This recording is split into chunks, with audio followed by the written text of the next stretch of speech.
High আসসালামু আলাইকুম guys. Guys আজকে শুক্রবার, আজকে খড়মপুর কেল্লা শাহ রহমাতুল্লাহ আলাইহির মাজারের আজকে আখির মোনাজাত 12টার পর আজকে আখির মোনাজাত হবে। তাই আজকে আমরা আখির মোনাজাতে গিয়েছিলাম। তাই ভাবলাম আপনাদের সাথে একটু শেয়ার করি।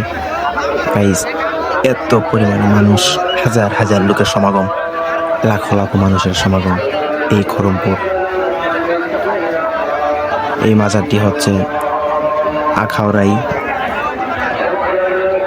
খড়মপুর অবস্থিত, ব্রাহ্মণবাড়িয়া জেলার আখাউড়াই।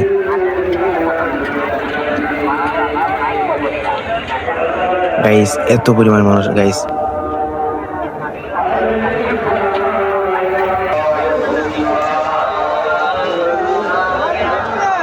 গাইস বিভিন্ন জেলা থেকে, বিভিন্ন দেশের বিভিন্ন প্রান্ত থেকে মানুষ এসেছে, কেল্লা শাহর ভক্তরা এসেছে।